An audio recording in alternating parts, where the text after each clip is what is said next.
Hey y'all, my name is Cassie and I'm the creator of Pieces of Scrap, and today we'll be going over my market recap for the Peanut Festival. The Peanut Festival went so dang well. Guys, I cannot believe how much I sold at this festival. I went in there with the goal of $500 in sales and I came out more than double that, which is absolutely insane. So into kind of like a review of stuff that sold. I sold out of all of my cows, but I only made 2 cows. I sold out of all of my turtles. I made 5 turtles. I had some daisy turtles. I had just like a mini turtle. I had 2 different sizes of strawberry sea turtles, 1 of each of them. And then I sold out of my froggies. I had 4 of them. I sold out of ducklings. I only had 1 of them. I sold out of my budgie bird. Only had 1 of them. I sold out of the puppy cube that I made, only made 1 of those, and I sold out of the dandelion, also only had 1 of those. Those were all new things to this market. And then I also sold out of all of my clearance bags. I had 4 clearance bags. Those were all bags that I just had marked down because I was trying to get rid of. I made them over 2 years ago and I just still have them, so I was trying to get rid of them. Those all sold out. And then I almost sold out of my chickens. I sold 11 out of my 12 chickens that I had, which was awesome because the night before I was dreading in my head that I had made 12 of these chickens and nobody had bought any thus far. So I was thinking I wasted a bunch of materials, but then I basically sold out of them at this market. And so that was really reassuring. I sold 7 out of my 8 chunky mushroom boys, so I only have 1 left. Almost sold out of those. I sold out of nearly all of my mini axolotls.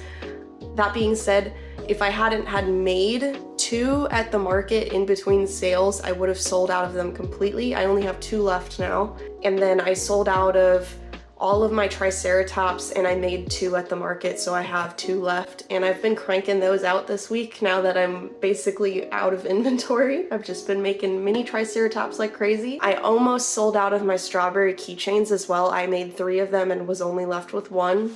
And I also almost sold out of my ghosts. I had 4 ghosts up for sale and I only have 2 of them left. That being said, the gross sales was $984. And it's kind of up in the air if that number is correct or not. I forgot to write down how much I had in my cash drawer before I started.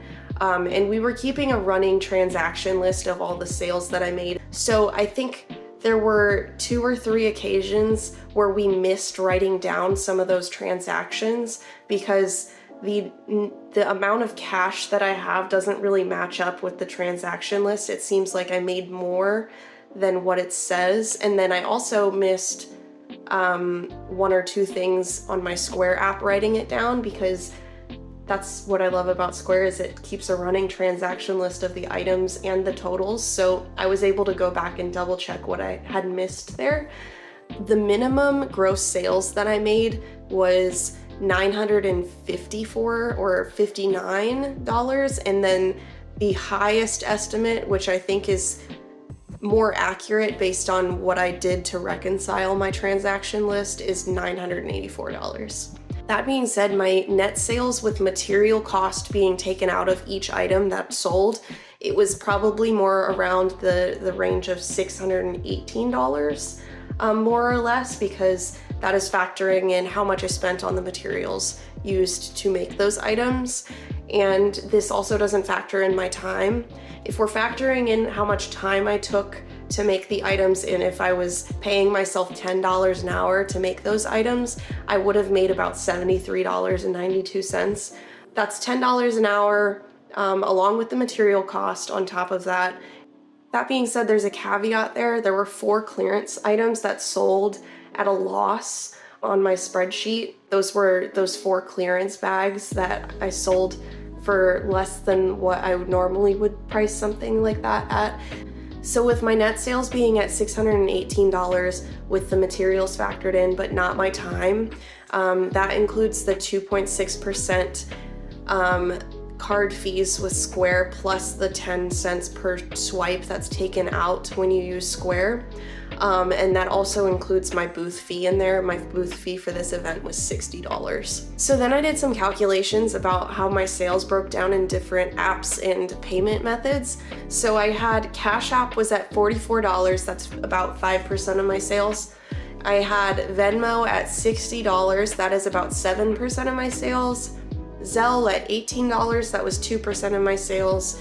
Square at $299, that was 31% of my sales. And then the biggest payment method, which surprised me, was cash. I made $541 in cash sales. That is 55% of my sales. Something else I wanted to kind of calculate was my starting inventory and my ending inventory. So I determined that my inventory was made up of 310 items, and that came in at about $4,211. And I ended with about 223 items with about $3,070 as that product value. That being said, it was kind of weird to me to see that number being so large, being that I sold out of so many things. So then I kind of went a little deeper and calculated how much of my sales were made up of plushies and how much of my inventory was made out of plushies. So my plushies made up 28% of my inventory. Only 87 of my 310 items were plushies. And then for my sales, 48 out of 58 of my sales contained a purchase of a plushie, and that accounted for 82% of my sales.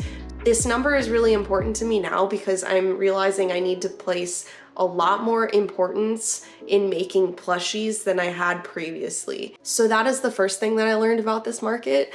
The next thing that I learned about this market, I kind of mentioned and touched on a little bit. I need to write down my starting cash and my ending cash at the end of the day. Doing something as simple as writing down on a post-it note inside of your cash box how much you have in there to start the day, and then going in at the end of the day and just counting how much you have at the end.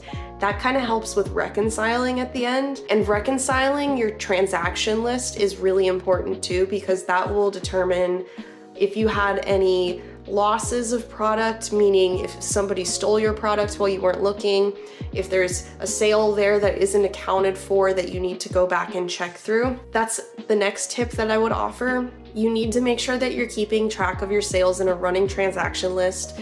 I've seen people do this in like an Excel sheet. You bring a computer with you, you have an Excel sheet, or you can physically write them down like we had been. I think it's hard to keep up when it's one person trying to keep track of all that information. Eventually, what me and my husband kind of pivoted to when the two of us were there at the booth at the same time is I gave him my notebook so he could write down what the sale was, the payment method, the items in the sale, how much the total was, and then I would be handling the cash or the payment method and bagging the items, getting them ready, talking to the customer, all that.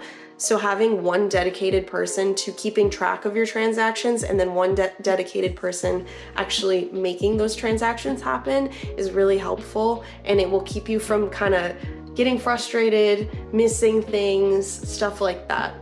And then the last thing that I would really recommend you do is you should take note of your starting inventory and your ending inventory, and that kind of helps reconcile your transaction history at the end of the day. So yeah, a really successful event, and there are more events to come. I'm looking forward to next year having more knowledge going in and knowing what I'm doing now. So if you liked this video, be sure to give me a thumbs up and comment below what you're working on for your market, what markets you have coming up.